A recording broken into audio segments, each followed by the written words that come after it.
예, 안녕하세요. 이제 기본 강좌 부동산 학개론 36강 진행하도록 하겠어요. 36강의 주제는 이제 부동산 마케팅입니다. 한 문제가 꼬박꼬박 출제가 되는데, 마케팅에 대해서도 거의 뭐 대부분 출제되는 주제가 있어요. 우선은 이제 마케팅의 개념이 뭐냐라고 설명된 것은 안 보셔도 돼요. 어차피 마케팅은 평소에도 많이 들어보신 단어죠. 어떤 회사에서, 기업에서 물건을 이제 만들 때 마케팅을 하는 목적은 수요를 자극하고 수요를 이제 촉진하는 수단으로 쓰는 것이 마케팅입니다. 이제 시험과 연관돼가지고 동그라미 이제 485페이지 제꼭대기에 보면 부동산 마케팅 환경이 이제 설명이 되어 있어요. 마케팅 환경은 거시적 환경과 미시적 환경으로 이제 구분이 되는데, 마케팅 연구의 중심이 되는 환경은 거시적 환경입니다. 그렇지만 이걸 거의 출제되지 않고 우리 시험에서는 어디까지 나왔냐면은 부동산 마케팅 환경에는 거시적 환경과 미시적 환경이 있다까지만 출제를 하고 있습니다. 혹시나 해가지고 언급하는 게 미시적 환경의 종류를 보시면 되는데, 미시적 환경은 이제 거기 종류가 경쟁업자, 그리고 정부, 공중, 고객 이렇게 하시면 돼요. 이제 고객이 빠졌죠. 이제 고객, 경쟁업자, 공중, 정부. 이게 미시적 환경이고, 이걸 둘러싼 이제 외부적인 거, 정치, 경제, 사회, 문화, 자연, 이런 거 하면은 이건 거시적 환경이다라고 판단하면 됩니다. 참고만 하시고요. 마케팅의 필요성도 안 보셔도 되고요. 주로 이제 거의 뭐 90% 이상이 출제되는 게 이 밑에 나오는 부동산 마케팅 전략입니다. 대부분 나오죠. 이게 이제 484페이지. 마케팅에 대한 논리는 이제, 부동산 마케팅 전략. 부동산을 안 붙여도 되는데, 어차피 부동산은 개론이니까, 경영에서 나오는 이제 요 마케팅 전략 위주로, 문제가 이제 구성이 돼 있다라고 생각하시면 되실 것 같아요. 마케팅 전략이 485페이지에 나오는데, 우선 전체적으로 세 가지 전략이 있어요. 세 번째 줄에 보면은 시장 점유, 고객 점유, 관계 마케팅 이렇게 설명이 돼 있죠. 그러니까 이제 첫 번째가 이제 시장 점유 마케팅 전략이야. 개념도 자주 나옵니다. 시장 점유 마케팅 전략. 그리고 이제 두 번째가 이제 고객 점유 마케팅 전략이 있고요. 시장 점유 마케팅 전략은 내용적인 면에서 봤을 때는 이제 이것이 공급자 중심의 마케팅 전략이다라고 보통 구분을 합니다. 근데 이제 일방적인 공급자 중심의 마케팅 전략이었다는 반성으로 소비자 중시의 마케팅 전략이 고객적 마케팅 전략이고, 그리고 이제 세 번째가 관계 마케팅 전략이 나옵니다. 이 관계 마케팅 전략은 수요자하고 이 수요자 공급자의 이제 상호작용을 이제 따지면서 나온 전략이 관계 마케팅 전략이에요. 그래서 전체적으로 이제 시고간을 잡아주시고요. 시장 점유, 고객 점유, 관계 마케팅 하고, 내용을 들어가기 전에 각각마다 이제 개념 정의가 쭉 등장합니다. 개념 정의가 한다는 논리는 시장점 마케팅 전략에 대해서 485페이지 보면은 공급자 중심의 마케팅 전략으로 적어드린 게 잠깐 나와 있고, 요 말이 돼 있어요. 꼭 아셔야 될 단어인데, 표적 시장을 선점하거나 틈새 시장을 점유하는 거. 이렇게 논하면은 경영학적으로 이거를 시장적 마케팅 전략이다라고 표현합니다. 근데 요 단어가 이제 나오거든요. 근데 요 단어가 이제 나오고, 이게 무슨 전략이냐 했을 때, 얼마 전에 요거를 고객적 마케팅이라든지, 또 좀 더 과거에는 이거를 관계 마케팅이라든지, 이렇게 연결이 된다는 거야. 그래서 이제 요 개념적인 측면에서부터, 문제가 이제 구성이 된다는 걸 알아두시기 바라고요. 개념부터 한번 정리해 볼게요. 그 다음에 이제 486페이지에 보면 이제 거기부터 약간 전체적으로 볼게요. 고객적 마케팅 전략이 나오는데, 고객적 마케팅 전략은 특히 동그라미 1번만 잘 보시면 돼요. 소비자들의 구매 의사 결정 과정에 각 단계 있죠. 각 단계가 키워드가 됩니다. 소비 심리적 저점 마련하고 전달하고자 하는 메시지의 강약을 조절해서 마케팅을 극대화하고자 하는 거다. 그럼 소비자들이 물건을 구매하러 점포를 왔을 때 그냥 막 사진 않는다는 거죠. 심리적으로 마음속에 막 갈등이 생기지 않느냐. 그래서 구매 의사 결정 과정의 각 단계. 요 각 단계가 이제 키워드가 됩니다. 구매 의사 결정 과정에 각 단계가 있을 텐데, 일종 기승전결이겠죠? 각 단계마다 심리적인 변화가 일어난 거를 캐치해가지고, 단계마다 전달하고자 하는 메시지의 강약을 조절해서 마케팅 효과를 극대화하고자 한다. 마케팅 효과가 극대화된다는 것은, 상품 판매 효과가 극대화되게 도모한다. 이렇게 이해하시면 되겠죠. 근데 그 각 단계가 뭐냐라는 거야. 각 단계 바로 위에 나오는 영어로 공부하셔야 되는데, A, I, D, A. 이렇게 이제 연결이 됩니다. 좀 이따 말씀드리고, 이거를 이제 아이다다 그럽니다. 아이다. 그래서 아이다 원리. 그리고 관계 마케팅에 대한 오른쪽에 양가로 3번이 되어 있는데, 장기 지속적 관계가 유지되고, 그래서 관계 마케팅 관계에서는 꼭 키워드가 나오는 단어가 있어요. 장기 지속이라는 말이 꼭 나옵니다. 그러니까 이제 관계 마케팅 나온 배경은 이 두 가지 전략이 시장과 고객 점유가 일회성 마케팅이었다는 반성이죠. 그래서 이제 어떤 회사에서 물건을 만들 때 이 마케팅 효과가 좀 오랫동안 지속됐으면 좋겠다는 차원으로 생각해서 고안된 것이 관계 마케팅입니다. 그럼 어떤 방법이 있을까? 고객을 세뇌시키는 거지. 그 제품에 대한 충성도를 높이는 식으로 전략을 삼은 게 관계 마케팅 전략이다라는 거죠. 그래서 지금 많은 이 관계 마케팅 전략을 쓰는데, 그래서 키워드는 어쨌든 장기 지속이다라고 설명이 돼 있고, 거기서 세 번째 줄에 나온 것처럼 가장 많이 행해지는 이제 그 관계 마케팅 수단 중에 하나가, 그래서 브랜드를 형성하는 거야. 브랜드가 여기에 해당이 된다라고 연결만 시키는 수단으로 이용하시면 될 것 같아요. 브랜드가 만약에 생겼다. 그러면 브랜드에 대해서 고객의 충성도가 생겼다. 그럼 물건이 만들어지면은 브랜드 충성도가 있는 고객들은 이제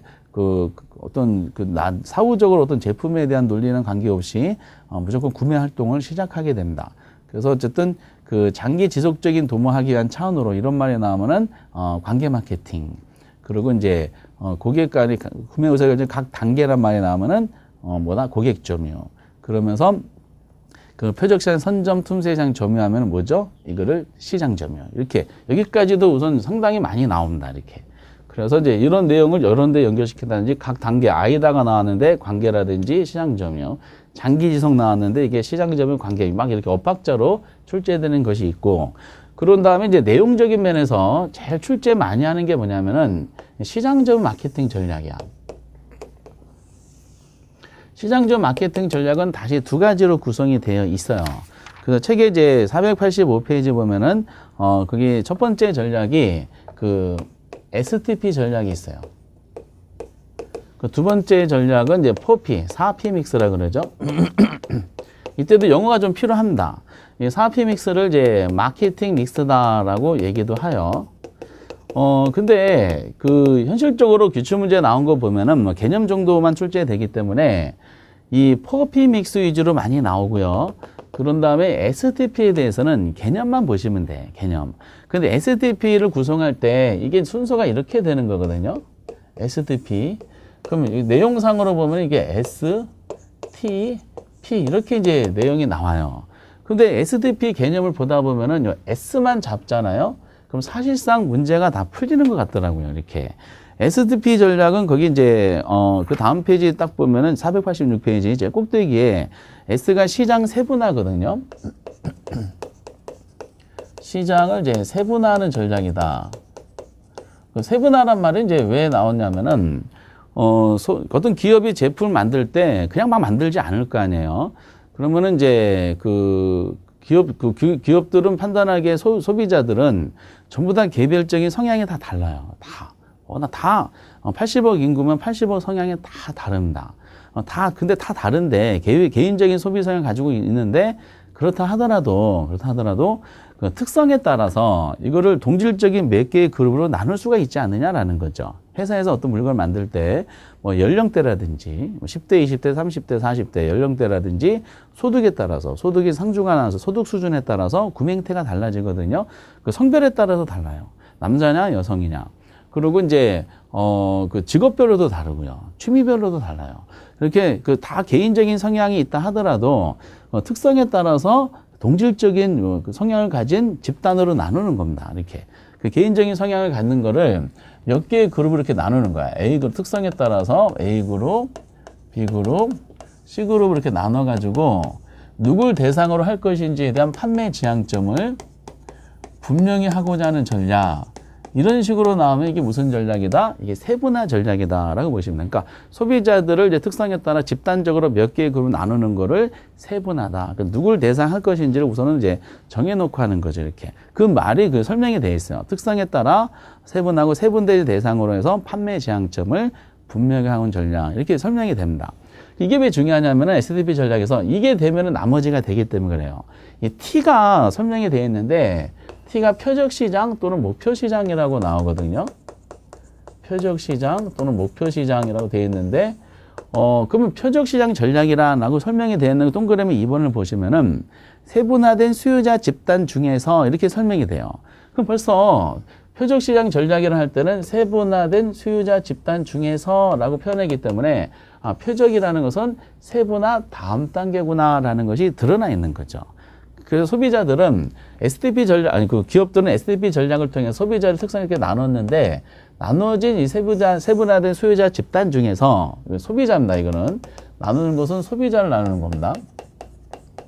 소비자를 특성에 따라 이렇게 분류해놨는데, 그래서 이제 표적을 삼는다는 것은 세분화된 수요자 집단 중에서 누구를 타겟팅을 할 것인지를 정해놓는 거야.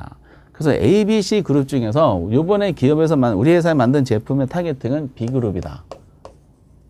라고 해가지고 목표를 정해놓는 거를 우리가 표적이다라고 얘기합니다. 그래서 표적시장 전략이란 꼭 아실 거, 세분화된 수요자 집단 중에서 본인의 능력을 고려해가지고 가장 자신 있는 소비자 집단을 선택하는 거, 표적으로 삼는 거, 목표로 삼는 것은 표적시장이다. 개념제가 이렇게 잘 연결되는 고리만 잡으시면 돼요. 이번 제품의 타겟팅은 B그룹이다. 그럼 이제 포지셔닝이라고 나오는 이제 이 P가 있는데, P는 영어가 필요합니다. 영어로 그냥 나온 적도 있으니까 이거를 제품 차별화라 그래요. 제품 차별화. 그런데 이제 P가 이제 포지셔닝이라고 이제 영어가 써야 돼요. 포지셔닝. 근데 이것이 이제 왜 필요한지는 좀 이따 연결해 보도록 하겠어요. 그럼 여기 보면은 먼저 이제 제품 차별화도 그 내용이 드러나 있어요. 이렇게. 뭐가 어떻게 드러나 있어요? 제품 차별화 전략이란 이제 포지셔닝이란 동일한 표적 시장을 갖는 이렇게 돼 있잖아.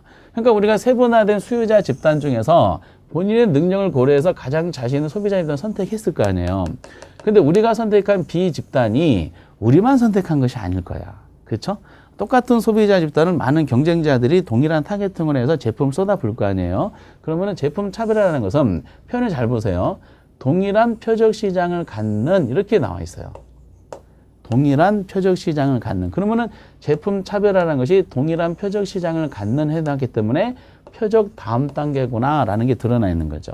아까 나왔던 것처럼 세분화된 수요자 집단 중에서 하면은 세분화 다음 단계가 표적이고 동일한 표적 시장을 갖는 하면은 표적 다음 단계가 제품 차별화 전략이구나라는 게 드러나 있는 겁니다.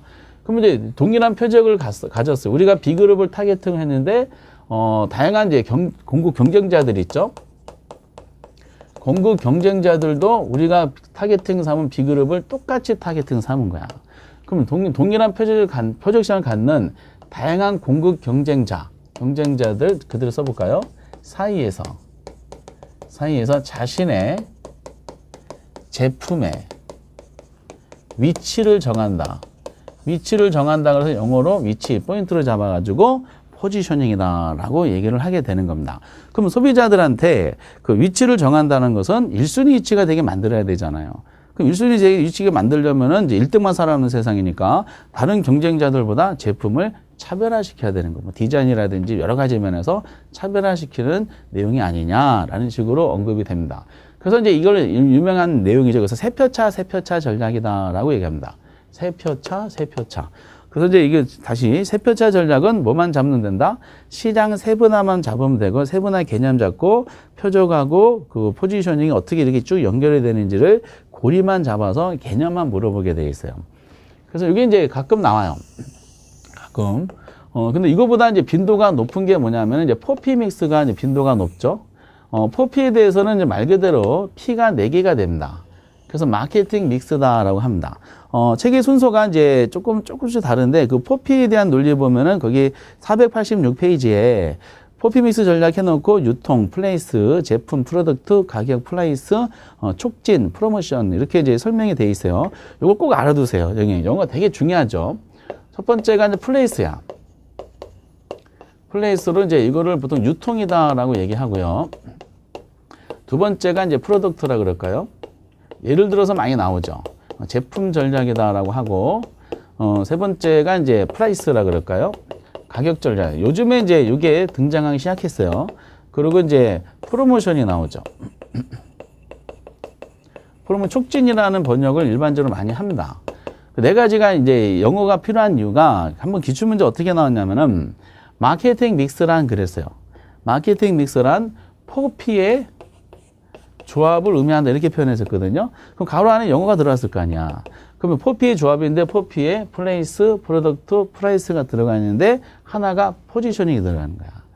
프로모션이 들어갈 거를 포지셔닝이 들어가 가지고 우리는 영어도 안 되고 수학, 산수도 안 되고 국어도 안 되는 이제 이런 상황인데 영어까지 이렇게 나오니까 괴롭죠. 어쨌든 그래서 이제 프로모션, 포지셔닝은 이제 STP 내용이고 그 프로모션은 포피 구성 요소다라는 식으로 해서 이 영어가 좀 필요하고요. 그래 놓고 이제 그 동그라미 1번부터 4번까지는 전부 다 실제 시험에 나왔던 예문입니다. 이 플레이스 전략이란 말은 경영학적으로 접근성이 용이한 데 갖다 놓으라는 뜻이야. 물건이 잘 팔리려면은 물건과 제품하고 고객의 접근성이 용이해야 된다는 뜻이죠. 근데 이거를 부동산학적으로 연결시키면은 입지 선정이 됩니다. 부동산학적으로는 입지 선정이 좋아야지, 이 입지는 좋다는 것은 고객과의 접근성이 용이한 장소의 부동산이다 보니까 잘 팔리지 않겠느냐 이런 논리죠. 근데 이거를 이제 부동산과 관계되는 예를 들어서 만들다 보니까 그 예로 제시할 수 있는 범위가 상당히 제한이 돼 있더라고요. 그러면 이제 요거의 가장 대표적인 것이 그 동그라미 1번에 나온 것처럼 중개업소를 이용하는 거야. 중개업소를 이용해서 거래를 하는 것이 무슨 전략에 해당됩니까? 물어보면은 꼭 유통 전략이다라고 알아두셔야 됩니다. 유통 전략이다. 왜냐면은 부동산 소비자들이, 구매하고자 하는 소비자들이 본인이 원하는 접근성을 가진, 즉 입지 조건을 가진 부동산이 어디에 있는지를 제일 잘 아는 것은 그 부동산 관계되는 정보가 지역별로 집중되는 곳이 중개업소예요. 중개업자를 이용하는 것이 본인이 원하는 입지 조건을 가진 상품을 구매하는데 제일 용이하지 않느냐, 이런 논리로 해석을 하는 걸로 판단이 됩니다. 어쨌든 그래서 요거 꼭 알아두세요. 중개업소를 이용하는 것이 뭐다? 유통이다. 그 제품 전략에 대해서는 이제 여러 가지 사례를 많이 들어요. 그 제품에 대해서 차별화시키는 논리니까 동그라미 이제 2번에 대한 논리가 그게 나오죠. 이게 다 기출문제입니다. 아파트 평면 설계를 좀 독특하게 한다든지, 그거 나왔죠? 거주자 라이프 스타일을 반영한 평면, 거주자 라이프 스타일이 뭔지 모르겠지만은, 어쨌든 내부 평면 설계를 이제, 기존의 아파트는 좀 다르게 하는 거죠. 발코니 면적을 넓힌다든지, 1층 같은 경우는, 독립된 그 출입구를 마련해가지고, 1층만 따로 이제 공간을 이제 출입할 수 있는 공간을 이제 구성한다는, 이게 평면 설계를 달리 하는 거를 말합니다. 어쨌든 그런 논리가 이제 제품 전략이고, 자연 친화적인 실개천 설치 뭐 이런 것도 나오죠. 지상 주차장의 지하화 전부 다 제품을 차별화하는 내용 중에 하나입니다. 저런 것도 할 수 있죠. 동탄 지역 가 보면은 거기에 그 아파트 단지 내 수영장을 설치해 가지고 다른 이제 아파트를 좀 차별화시키는 경우가 있다든지, 이런 식으로 해서 뭔가 단지 내에 설계를 이제 다시 독특하게 하는 것도 제품 차별하고, 다른 지역에 다른 아파트 단지에 없는 또 시설 등을 또 설치하는 것도 또 차별화시키는 전략 중에 하나다. 이런 예를 들어요. 그러니까 이게 제품 전략이라는 게 드러나. 어렵진 않고요.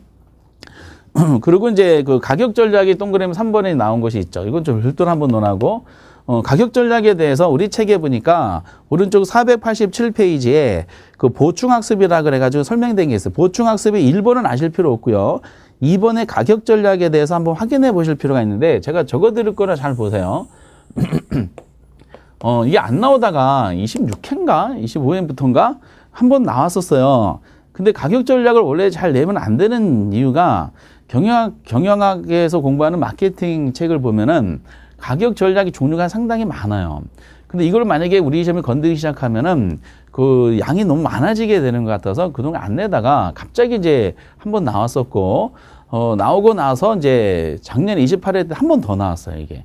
그럼 이제 가격 전략을 낼 이제 의도가 생긴 거 아닌가라고 이제 걱정할 정도입니다. 많은 전략 중에 그래도 저희들 준비하실 것이 이제 몇 개지만 하면 되는데, 첫 번째 논리는 이제 그 가격 전략 중에 고가 전략 하나 잡으세요. 이 고가 전략에 대한 내용은 책에 설명이 잘 안 돼 있지만은 어떻게 하는 거냐면은 초반에 비싸게 하는 거야. 초반에 가격을 비싸게 하다가 경쟁자 진입에 맞춰서 점점 가격을 낮추는 전략을 말합니다. 다시 고가 전략 뭐라고요? 초반에 좀 세게 부르다가 가격을 높게 하다가 시간 지나면 점점 가격을 좀 낮춰주는 이거를 고가 전략이다. 이 고가 전략을 같은 말로 이제 스키밍 전략이다 그러기도 합니다. 스키밍. 그러니까 이제 처음에 비싸게 해도 점점 낮춘다는 거죠. 스키 타듯이 내려오는 전략이라고 해서 스키밍 전략이다라고 합니다.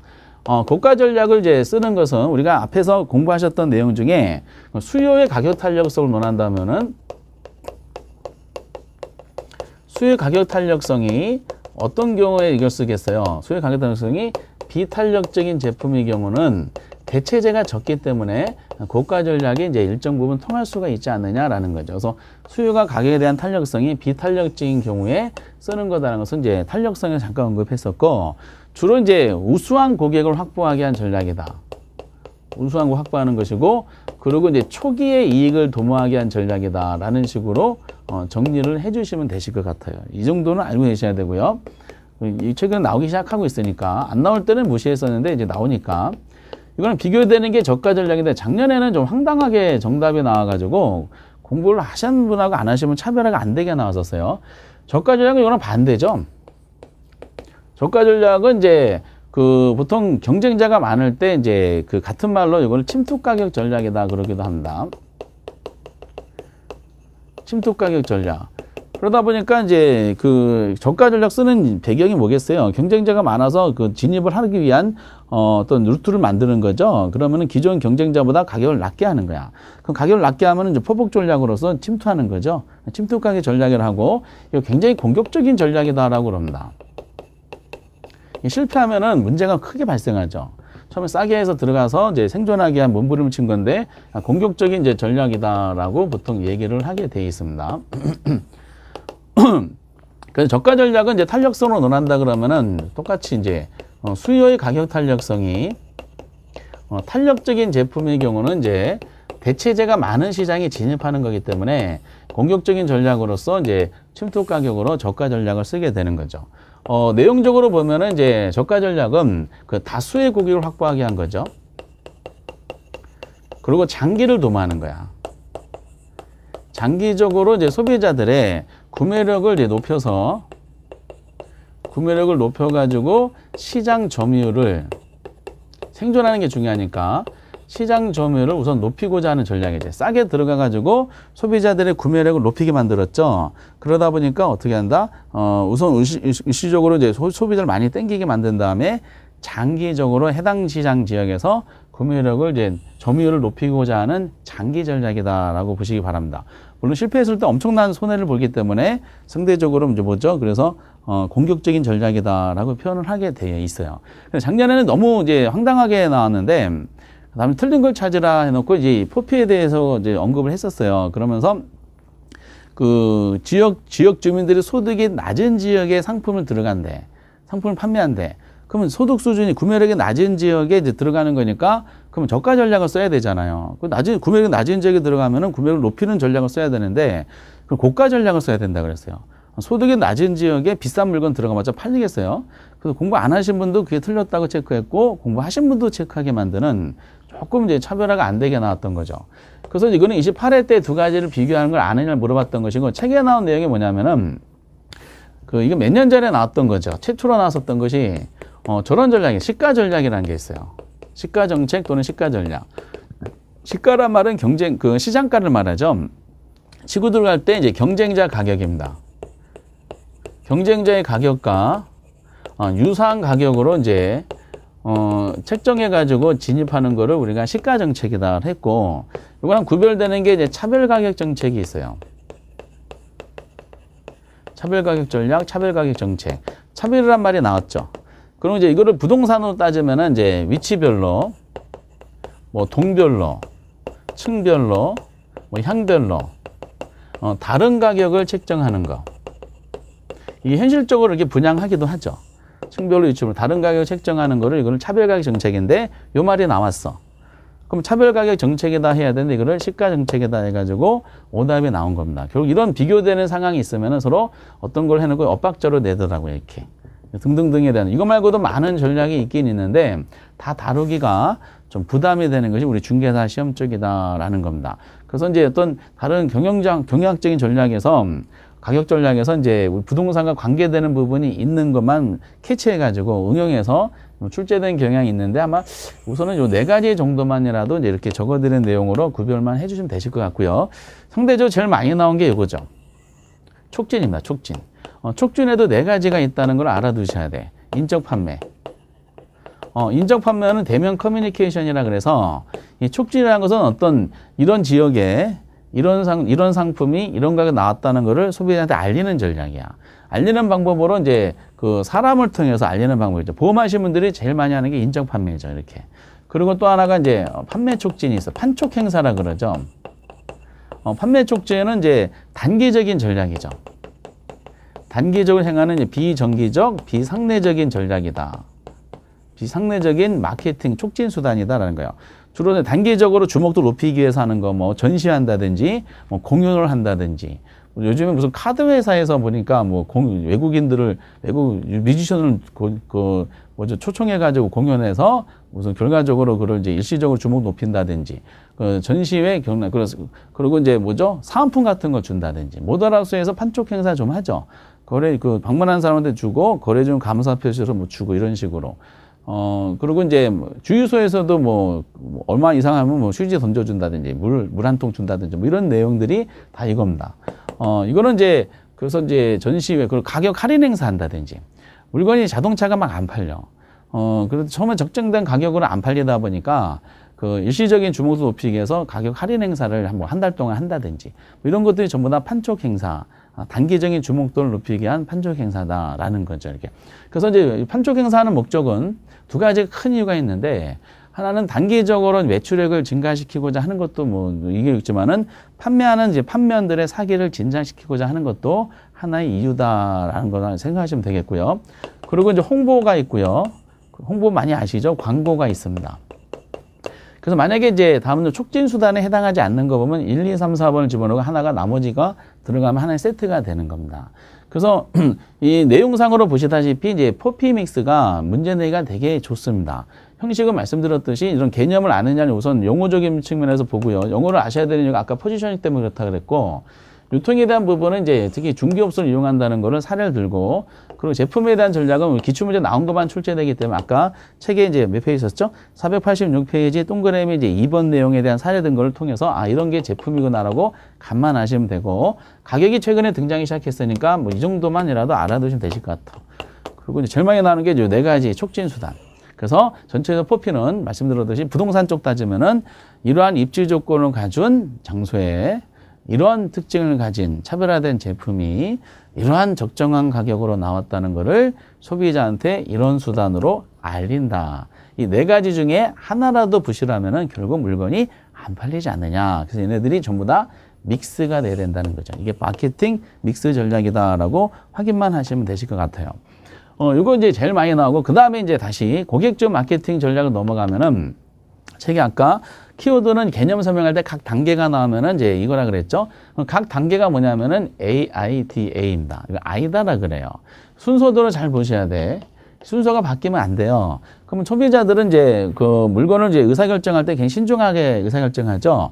그럼 먼저 주목을 일으켜야 돼. 어텐션 해서 주목을 일으키고 그 다음에 이제 주목한 소비자를 대상으로 좀 구매할 욕망이 조금 생기기 시작했을 거 아니에요. 그러면 제품에 대한 흥미를 유발시킨다. 인터레스팅, 흥미. 그리고 이제 흥미가 유발되면 좀 더 강렬하잖아. 구매 의사가. 그럼 여기에 대해서 구매할 욕망을 생기게 만들어야 돼요. 이때 막 셀링 포인트가 막 나옵니다. 제품에 대해서 판매원분들은 아무한테나 뭐 특징을 논하는 것이 아니라 욕망이 좀 강한 사람들한테 이 제품의 특징이 좋은 점이 뭐라는 거를 구매할 어떤 동기부여를 강하게 부여하기 위해서 좋은 점, 장점 막 얘기합니다. 이걸 셀링 포인트라 그러는데 그때 디자이어에서 욕망, 구매할 욕망이 이제 촉발하게 만들고 그리고 나중에 클로징 시켜야 되기 위해서 액션이 들어갑니다. 행동으로 이어지게 돼요. 그래서 이제 이런 단계별로 고찰해서 단계마다 전달하고자 하는 이제 각 단계마다 전달하고자 하는 메시지 있죠. 말고 적어도 각 단계마다 전달하고자 하는 메시지에 강약을 조절해 가지고 마케팅 효과를 도모하고자 하는 것이 이게 아이다 전략으로서 고객조입니다. 이 정도밖에 안 나와. 그래서 거기에 아이다란 말이 돼 있고요. 동그라미 치시고 그리고 동그라미 1번만 보시면은 고객조는 끝이야. 이렇게. 근데 여기서 주의사항 혹시나 이 순서가 바뀌면 안 돼요. A가 두 개가 있는데 이 A 주목과 행동이 여기 바뀌면은 이제 이거는 흐름상 아이다 원리 안 맞아요. 행동이 먼저 온다는 것은 액션이 먼저 온다는 것은 주업해가지고 물건 팔게 하는 거죠. 나중에 눈탱이 밤탱이 다니는 사람한테 당신 왜 이걸 사야 됐는지를 그 다음에 설명하는 것이 논리적으로 안 맞습니다. 아이다 원리가 이렇게 나와야 됩니다. 그리고 관계 마케팅 말씀드렸듯이 이제 두 소비자 공급자 상호작용을 중시해서 장기 지속, 이게 키워드가 말씀드렸고 이렇게 하는 수단으로는 브랜드 전략이 있다는 정도 보시면 돼요. 그래서 관계 마케팅에 대한 논리를 악용해서 나오는 것이 어떤 영화 개봉이 됐다. 그 여론을 조성하는 것도 관계 마케팅이야. 그 댓글 알바를 막 고용하죠. 평점 막 조작합니다. 이거 재밌대라고 소문이 퍼진 것도 이런 관계 마케팅이거든요. 그럼 사람들이 다 재밌다 그러면은 나만 재미없다 그러면 또 이상한 거야. 그래서 재밌다 그러면 재밌나 보다 해가지고 그냥 보게 되는 구매를 촉진하게 만드는 것이 이게 전부 다 관계 마케팅을 이제 악용하는 수단이다라고 보시면 되겠어요. 저 정도만 이제 보시면 되겠고요. 그 다음에 이제 489페이지에 보면 광고가 나오는데 광고는 거의 출제를 안 하죠. 어쨌든 이제 부동산 마케팅 전략 해놓고 다시 여기까지 정리해보면 시고간 개념 정확하게 아시고 주로 나오는 게 이제 SDP에 대해서 S를 기준으로 이렇게 연결고리 잡으시고 그리고 포피 여기가 이제 거의 대부분이다라고 말씀드리겠어요. 서포트로 고객점이랑 관계가 살짝 이제 들어갑니다. 개념 위주로. 그리고 489페이지면 광고가 있는데 뭐 광고에 대한 개념 볼 필요도 없어요. 개념도 필요 없고 시험에 나왔던 것이 이제 광고의 특징입니다. 아주 드물게 나오는데 광고의 특징에 보면 그 네 가지가 있어요. 이제 광고가 이렇게 나와요. 이 광고가 이제 경영적인 광고가 아니라 부동산 광고죠. 이 광고라는 것은 여기만 다 따로 논한다 그러면은 광고는 이제 마케팅 효과. 이게 수단이기 때문에 마케팅 효과를 극대화하게 하는 수단이 되는 거죠. 시험에 나온 부분 이건 지우겠어요. 굳이 광고만 따로 논한다 그러면은 이제 광고에 대해서 나왔던 것이 이제 이 부동산 광고의 특성이 약간 언급했었어요.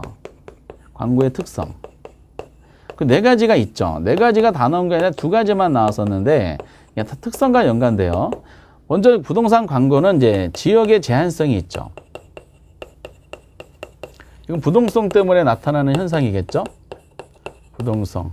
그러니까 서울 지역하고 부산 지역, 광주 지역 광고가 다를 거 아니에요. 지역의 제한성이 있고 그리고 이제 내용의 개별성도 있죠. 주택이냐, 주택도 공동이냐, 단독이냐, 공동도 아파트냐, 연립이냐, 다세대냐 이런 식으로 해가지고 내용 물건마다 내용의 개별성이 다 다릅니다. 이렇게. 이거는 이제 개별성 때문에 그러죠. 여기 잠깐 언급한 적이 있었고요. 광고의 특성 중에 내용의 개별성이 있다 이런 식으로. 그리고 시간적인 제한성도 있어. 타이밍이죠. 시간의 제한성도 있습니다. 이거 나온 적이 없고. 그리고 이제 광고의 양면성이 있습니다. 여기 한번 나왔었죠. 광고의 그러니까 시험 문제는 특성할 때 이 두 개만 나왔어. 내용의 개별성과 광고의 양면성. 광고의 양면성이라는 것은 부동산 광고가 그렇게 돼 있는데 사는 사람과 파는 사람이 전부 다 광고의 대상이 된다는 거야. 중개업소가 그러잖아요. 매물도 확보해야 되고 그리고 이제 매수자도 확보해야 되니까 사는 사람과 파는 사람이 전부 다 광고의 대상이 된다는 것을 광고의 양면성이다라고 합니다. 참고하시고요. 그리고 이제 그 광고의 분류가 나오는데 크게 분류하는 체계도는 하지 마시고 시험에 나온 분류만 잠깐 보겠어요. 거기 보면 신문 광고가 잠깐 나왔었는데 분류. 신문 광고, 신문이 뭔지는 다 아시는 거니까 이게 아주 오래전에 14회 때 한번 정답으로 나온 적이 있어서 책에 들어간 것 같은데 요즘에 신문 잘 안 보죠. 스마트폰을 갖고 다니니까 이게 안내 광고하고 전시 광고를 구분하는 걸 물어봤었어요. 면이 어느 게 더 크냐? 이게 더 커. 이건 작고요. 그러니까 전시 광고는 이제 신문 면을 보면서 뭐 사진이라든지 이런 식으로 넓게 신문 지면을 차지하는 게 전시 광고고 내용이 다양한 게 많이 들어가 있죠. 안내 광고는 이제 압축해서 들어간 글자만 딱 몇 글자 집어넣어서 하는 것이 이제 안내 광고다라는 거죠. 근데 뭐 그림이라든지 뭐 사진 뭐 그리고 이제 뭐 다양한 내용을 이제 집어넣는 것이 전시 광고를 해야 되는데 그를 안내 광고라 한 적이 있었습니다. 뭐 참고하시고요. 요즘에 10년 이상 안 나왔죠. 14회 때 마지막으로 나왔으니까. 그러면 이제 책에 있는 것 중에 한번 골라내 볼까요? 그 490페이지에 이제 그 DM 광고가 이제 책에는 뭐 몇 가지가 없네.